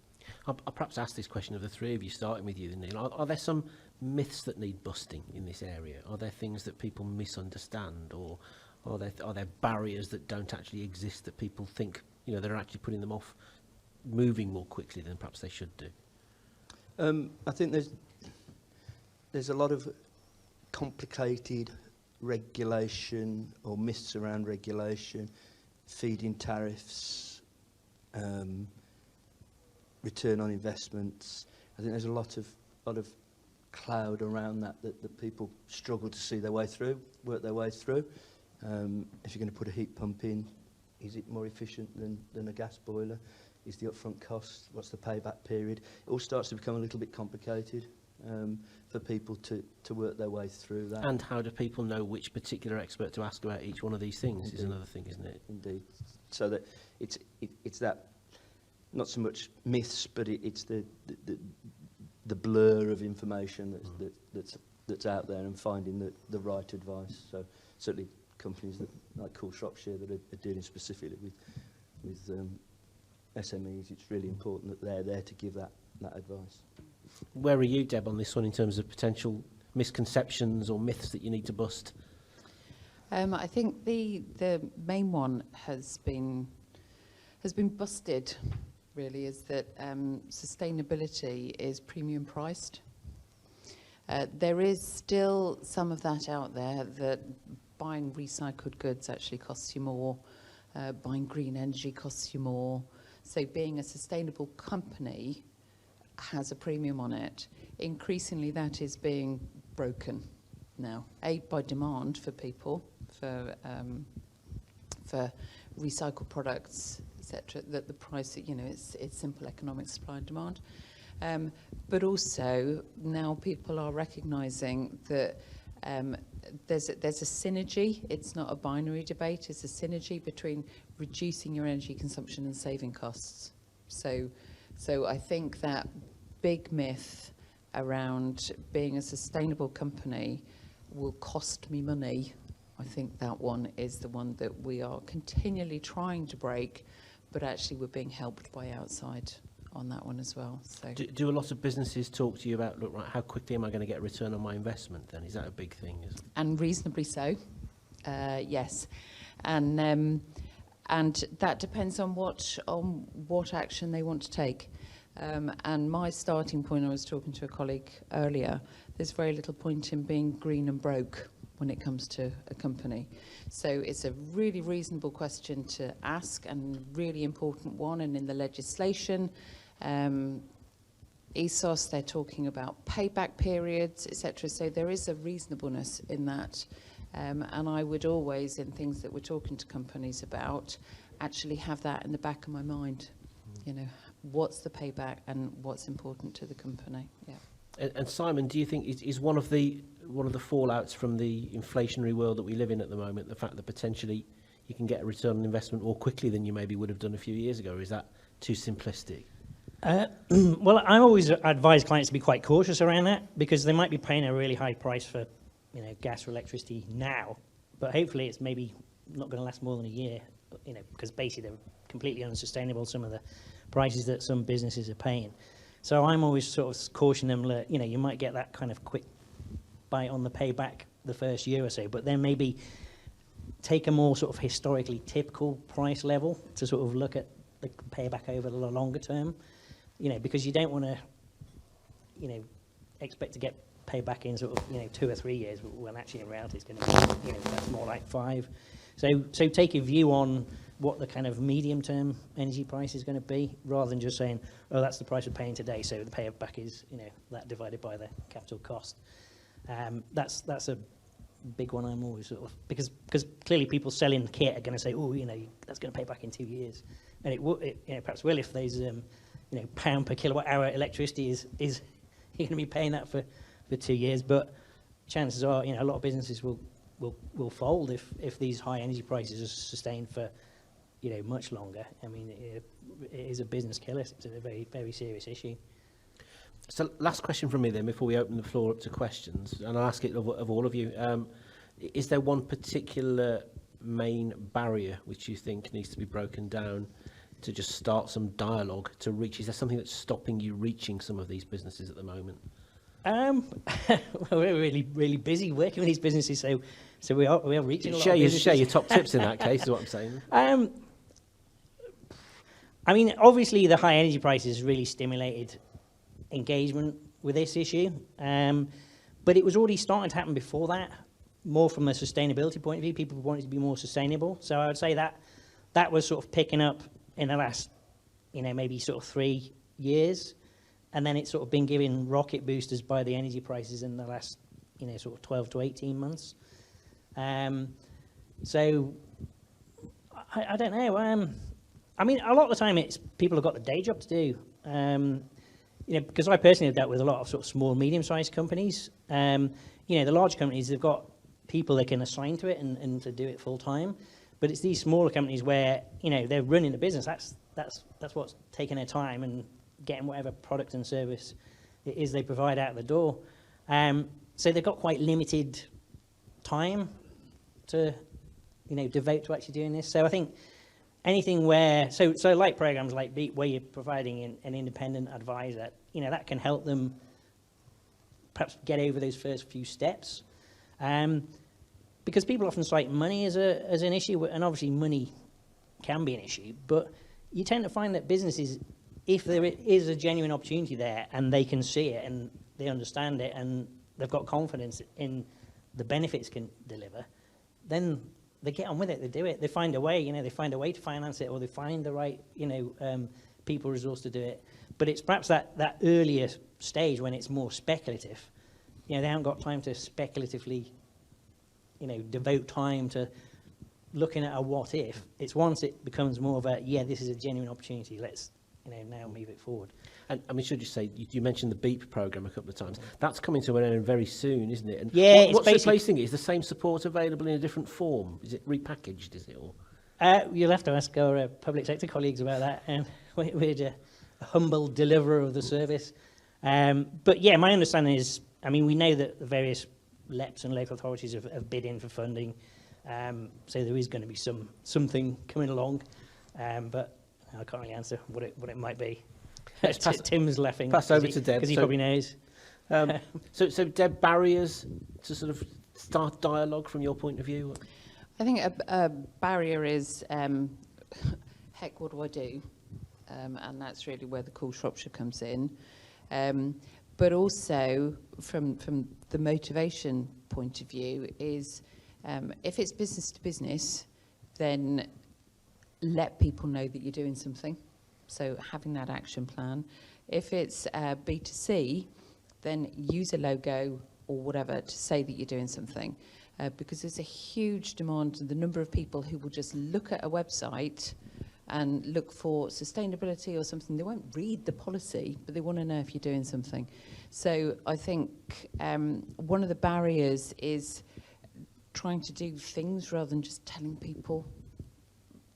Mark what I said earlier about greenwashing and the CMA, but having some background there just to do something and to let it be known that you're doing something, I think. Neil? I'd go bigger picture. I think that the big barrier is the linking of electricity prices to the cost of gas.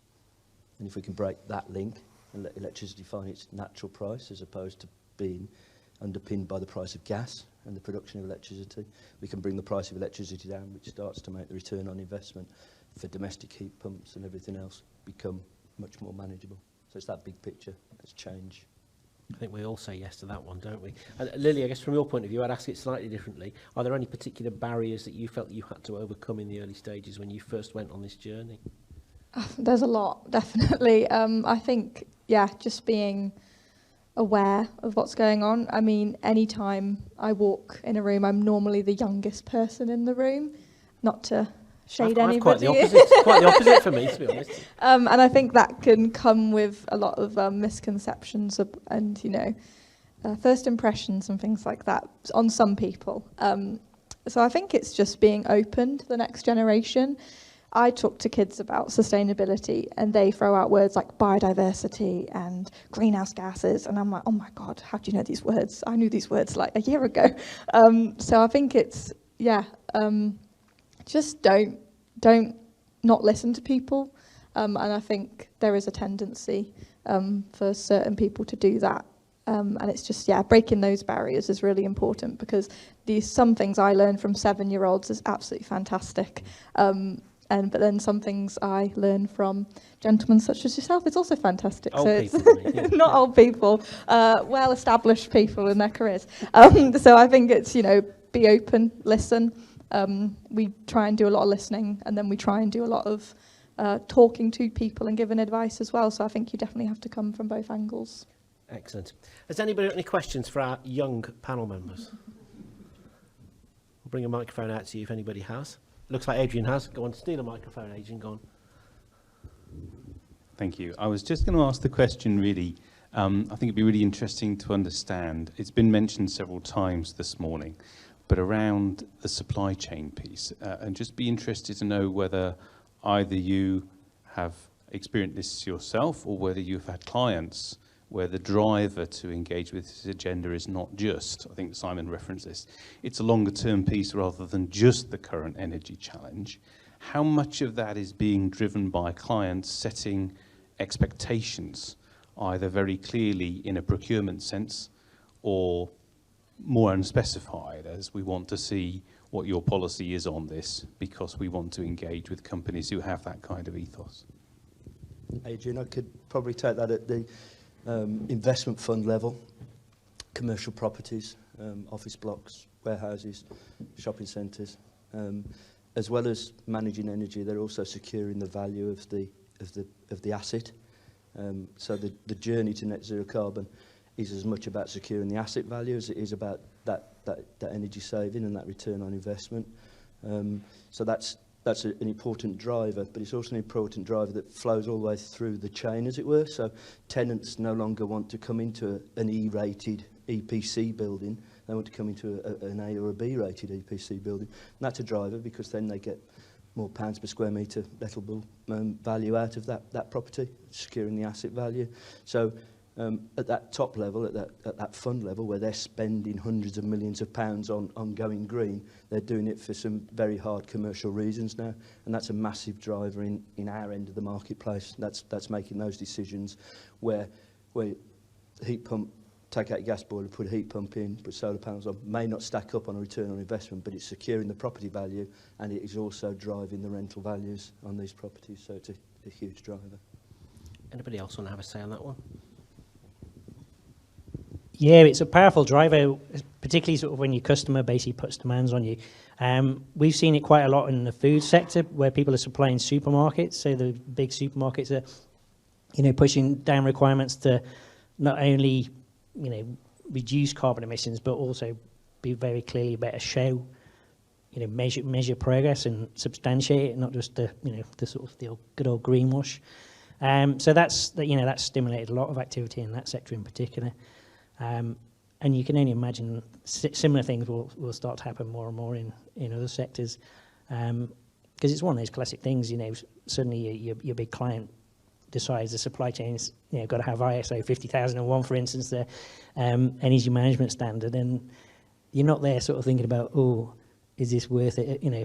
Your biggest client's asking to do it. You just get on with it, don't you? You don't go through all the sort of big questioning process. You want to carry on doing business with that client, so you sort of get on with it and find a way of doing it. Do then, Deb, maybe just following up on that, a lot of companies at the moment look at it as a competitive advantage rather than something as a necessary Hugely so. exercise. Hugely so.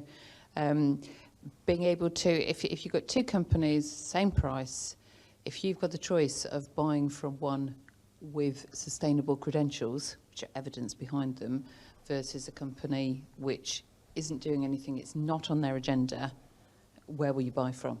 You'll buy from the green one. And that's it coming down. Coming up, the Co-op do a sustainability research questionnaire or survey annually, and their figures show the percentage of people who actively boycott companies who are not sustainable is going up. So that's companies, that's customers that you won't even see if you're not doing it. So very much it's coming down on the business supply chain, but it's also coming up from customers on the front line. So it's really important, that supply chain bit. Any more questions? Anybody else got any questions? One over here. Where's the microphone? Here we go. It's coming. I know we'd be able to hear you anyway, Mark, but the viewers need to hear you. So. One for you, Neil, actually. You mentioned gas, and obviously gas is fossil fuel. We've got to stop burning this fossil fuel just from a sustainability point of view. I know it's cheap, but we actually burn about 50% gas to make electricity, coming back into, solar PV and all the other stuff. So as much as gas is cheap, it's short-term thinking that we should even be talking gas. So yes, it's 13 pence compared to 38 pence, but the electricity market, I don't see it going down. I think it will stabilise, but I think we're going to be around that 38 pence a kilowatt going forward. We're never going to see the 17, 21 pence, and I think this is like your Co-op solar, and where you can fix that for 20 years at 20 pence a kilowatt. I do see it, but I don't see those energy prices coming down, and the standing charge is horrendous. I don't mind paying for electricity or gas, but it's that standing charges from obviously the Ofgem regulators. It's a bit crucial. But do remember, around all this is job creation for the UK. So instead of oil tankers coming up to Milford Haven, this is actually creating absolutely fantastic sustainable jobs for the UK. As we go to this road to net zero, what an opportunity that we create our manufacturing back again. So I think it's a big key message as well, as we go on this journey, we actually are creating the next jobs for the next 50, 60 years. Sorry, Neil, I was coming back to your gas one. I don't think that was a question. No, I was just saying, you know, when you talk about gas, and we don't need gas. We've got to get rid of gas. It's the disconnection of gas. It is removal of gas. I mean, I think hydrogen might have something to play in this picture. We're going to need hydrogen, heavy transport, heavy manufacturing. He's going to need a gas-based fuel, and hydrogen's going to be part of that equation. But everything's going to make this picture up, isn't it? Except for fossil fuels. It's funny, I'd just written down the word hydrogen when they were saying that question mark, just to say, because it's one thing we haven't really talked about today at all, and it just highlights just how quickly this whole environment is moving, doesn't it? Yeah, we're going to see hydrogen in heavy transport. I mean, Mark alluded to buses running on electric. I think buses will predominantly run on hydrogen once, but there's a whole infrastructure that's got to be built and jobs to develop that market. Any more questions, folks? Anybody else? One more on the front row here.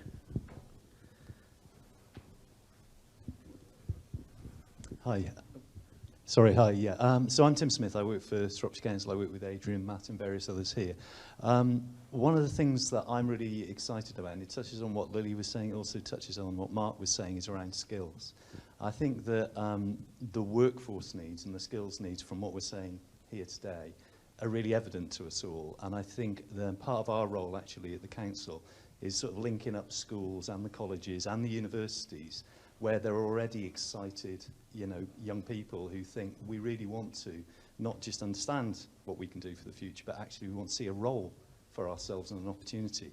So I suppose it's a comment really to say that the skills element's really, really important for us to how can we take the story or a skills pathway or a curriculum and skills pathway, how can we show somebody at year 7 or 8 that there's an opportunity here in an area of interest and there's a pathway through education and a place to learn, but also a business to land in that's really good.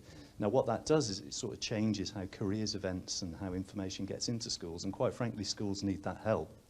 So I was just thinking from a collective point of view and a panel point of view, we've talked a lot about people from a consultancy point of view, people who are providers, people who support businesses, but how can we do more with schools, local schools? What could ACO do as an example in your area to connect more and support those schools with those messages?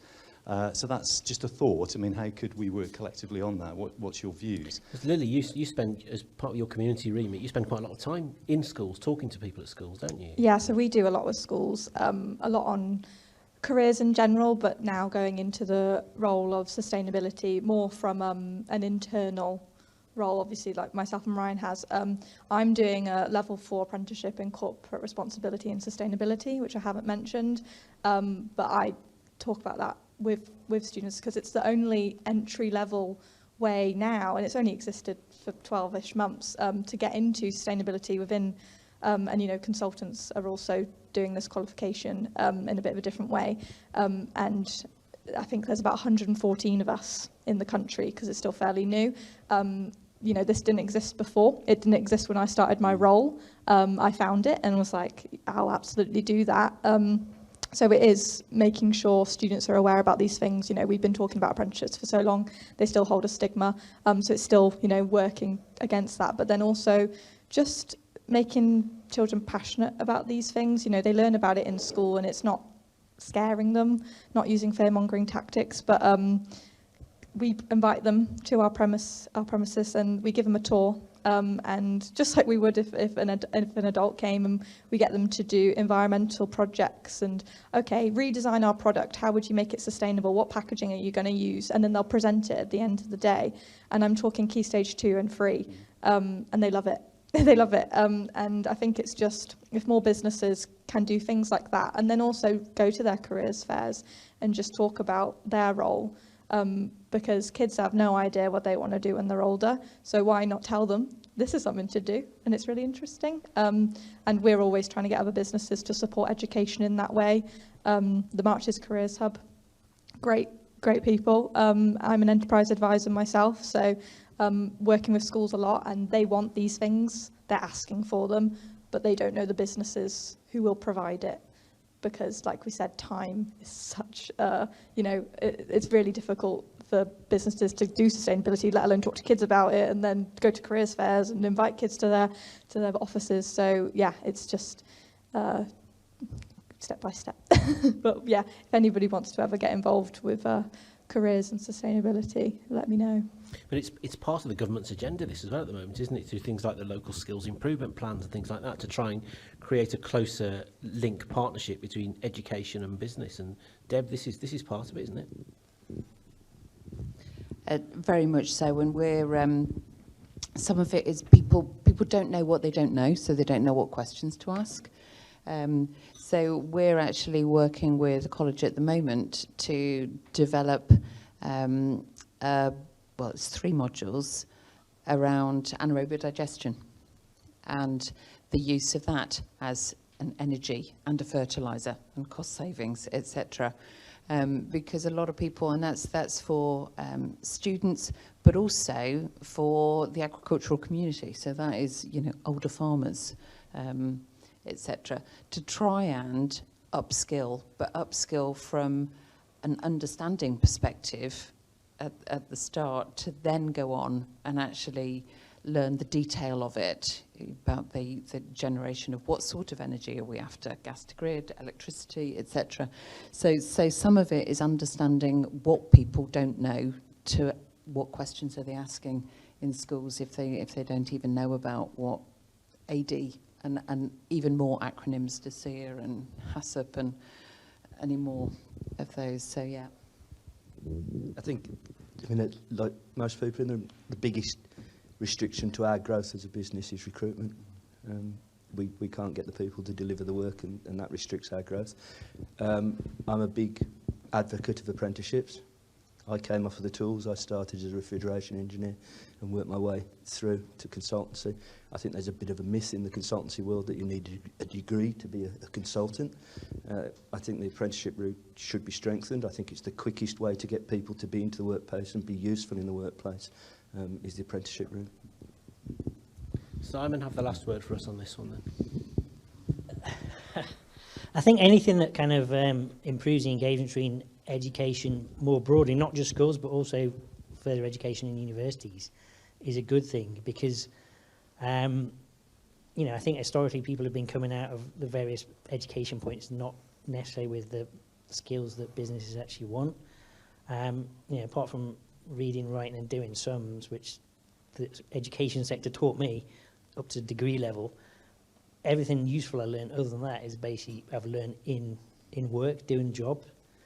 So it'd be great if people could learn that stuff a bit sooner. I'm particularly thinking about sort of problem solving around, thinking around issues and working stuff out.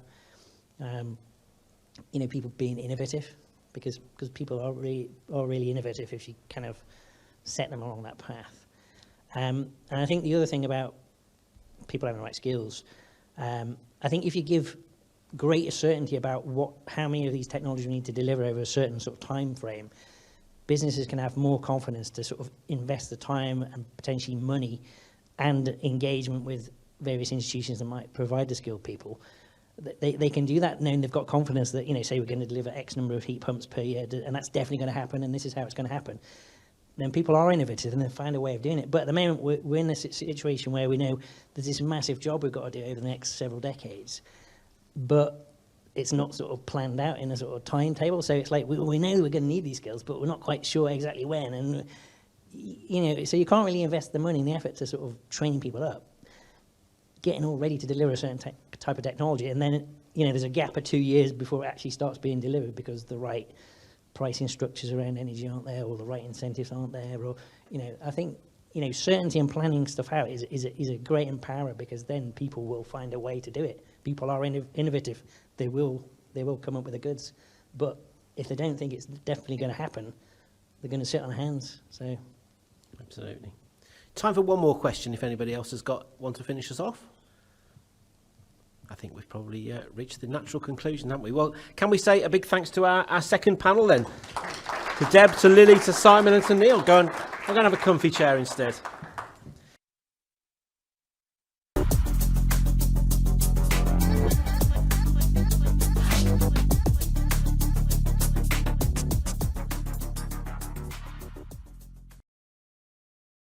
Forcom, provider of business telephone systems, has announced that they have acquired their 3,000th customer. having completed their 4th deal in just 10 months. Their purchase of Shropshire-based Reach Digital Telecoms Limited has enabled them to achieve the landmark, with further acquisitions expected in the months to come.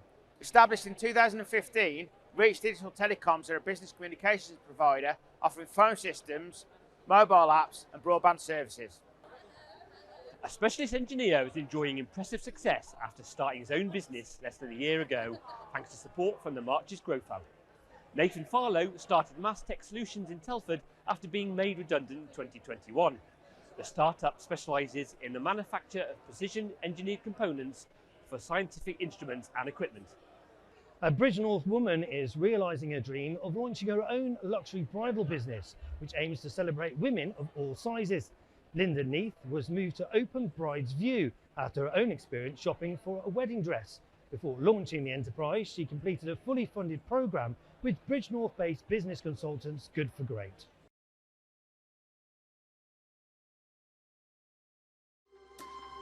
Award-winning news, views and analysis. That's what you get with Shropshire Business Magazine.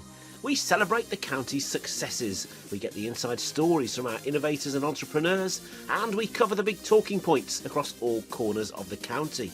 We're proud to have been named Midlands Magazine of the Year, and proud too to be a founding partner of Shropshire Business Live TV. Download the latest edition of our magazine from our website right now and drop us a line to find out how we could be putting your company's story into our headlines.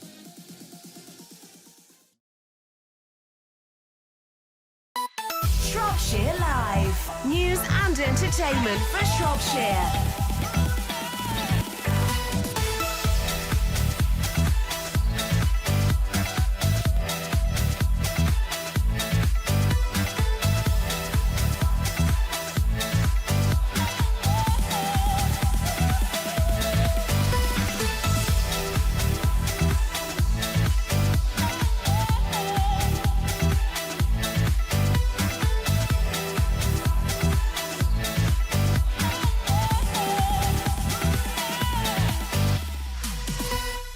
Shropshire Live.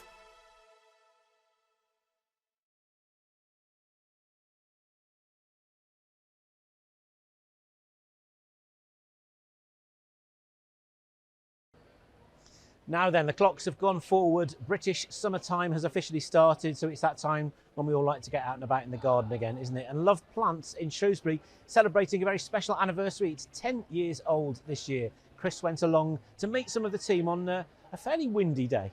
Well, it's coming up to that time of year when we're starting to think about getting back out in the garden as spring arrives. I've come to Love Plants in Shrewsbury, who are about to celebrate their 10th anniversary. Joining me now is Tim Robinson, Plant Centre Manager.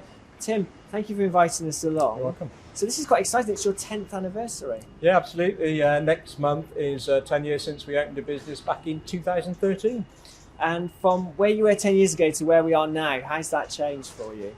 We're a lot bigger. We've got about 3 acres of hardy stock plants now. We're stocking about 80,000 varieties at this stage. So we've managed to source a lot more suppliers, a lot more growers we deal with.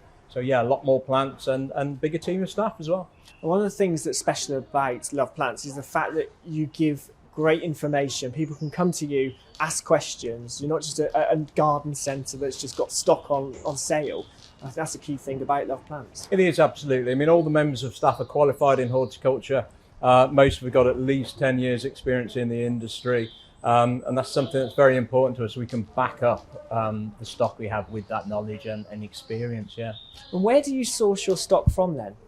It's virtually all UK grown. That's something that's very important to me, to try and use the UK.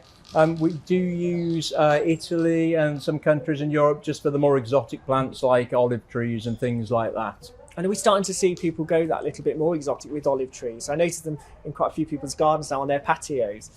Yeah, I mean, the climate is getting hotter. Last summer was very hot, and that is going to affect gardening in the future big time. So gardening is going to have to adapt. And plants like olives are ideal. They're well suited to this very hot, dry climate that we're getting. And you've got a whole range of plants here, you know, from small plants, as you say, to the larger bushes. And I noticed trees as well.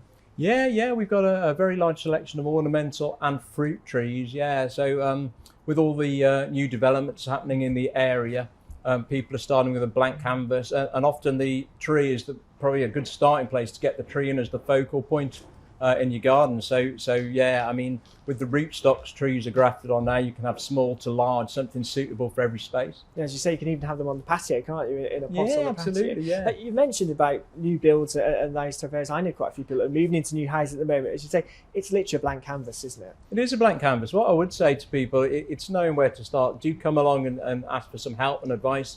You can bring some photos on your phone or some sketches if you like, and we can give you some advice on how to plan the beds, the borders, and what to put in again. So, one thing that really got people, I think, interested, either reignited their interest or they got into gardening for the first time, was COVID. You know, when COVID came along 3 years ago, and we had all that time where we were at home. What did you see change then? There was, yeah, I mean, certainly after the lockdowns, there was a big surge in people coming out gardening for the first time who knew nothing about it. But I think they'd discovered the outdoors, really, because, we couldn't go out anyway because we already had one sort of exercise 30 minutes a day. So a lot of people got into gardening, especially growing your own fruit and veg, which they could then eat and enjoy the rewards of, yeah. And I know you've got some workshops coming up to celebrate your 10th anniversary, haven't you? We have, yeah. We've got the first one on the 1st of April, a week on Saturday, which is going to be focused on grow your own. So members of our team will be giving advice and tips on growing veg, fruit trees, soft fruit, raspberries, blueberries, all that sort of thing, yeah. So it's nice and easy to get people started and then into gardening themselves. Absolutely, yeah. You can start just growing veg in a bucket. You don't necessarily need a vegetable plot as such. You can grow potatoes just in an old compost bag, and we'll be giving tips on all sorts of things like that. And in terms of where you've come from then, from when you first started, how has the business expanded and grown? It's grown in terms of the choice of stock, suppliers we use, but also the staff now and our own experience. I mean, I've been in the industry 32 years and I'm learning every day. So it's an ongoing process, really. And it's good to get out in all weathers. It's quite rather windy. If you can hear the wind on the microphone, it is quite windy here today. But gardeners, they're hardy people, aren't they? They get out there in all weathers. Is now the season when people are thinking about getting out into their garden? Yeah, absolutely. It's starting now. I mean, it's typical to get an unsettled March, but you can garden around that, really. The ground's starting to warm up, and that's key for planting. So, and also moisture levels in the soil, they start to improve now. So now's the time to get out. So now is the time then for people to come down to Love Plants here in Shrewsbury and have a chat with your team and come and have a look at the fantastic selection of plants you've got on offer. Yeah, please do. Please come down and see us. Come to our workshops. We'll be celebrating throughout the year with different workshops and events on. So do visit our website and look out for it. Brilliant. Well, have a great 10th anniversary and thank you for inviting us along to come and have a look. You're welcome. Thank you.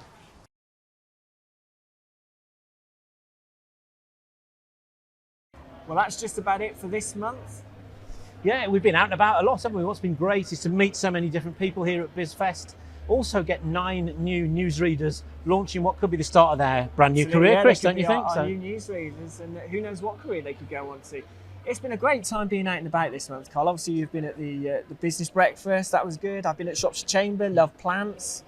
And of course, what this whole channel is all about, has been all about for nearly 3 years now, is giving local companies an opportunity to showcase what they do. If you've got an opinion about something, if you've got some advice that you think other businesses could benefit from, get in touch with us. You can do it through our website, you can do it through our YouTube channel, we're on social media.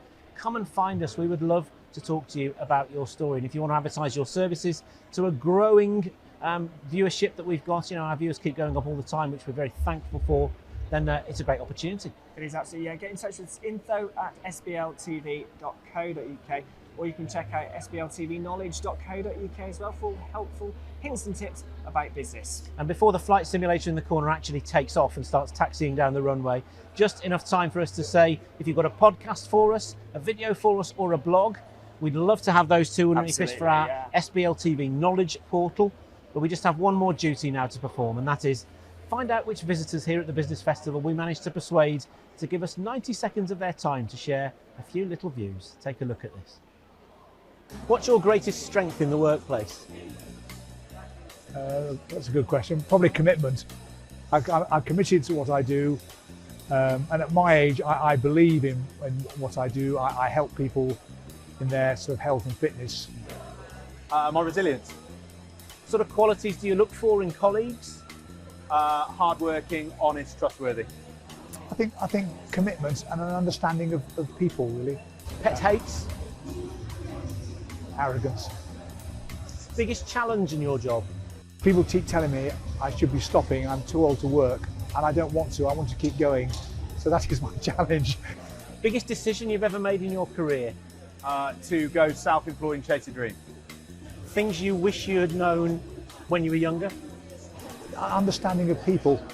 Social media, Facebook, Instagram, Twitter, LinkedIn, TikTok, where do you stand? Instagram. What's the biggest challenge in your job? Every single day is full of too many challenges. I couldn't pick one. Things you wish you'd have known when you were younger? That nothing has to be perfect for you to start it. Favourite music or movies? Favourite movie, probably Ben-Hur or The Guns of Navarone. Gym workout or TV box set? Kind of neither really, but somewhere in the middle. Glass of wine or a spinach smoothie? Glass of wine. Your proudest achievement? It's my daughter.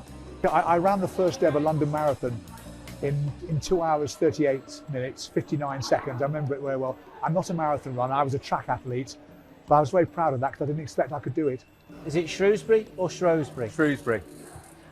But I'm not from Shrewsbury or Shrewsbury. Shrewsbury, without a doubt.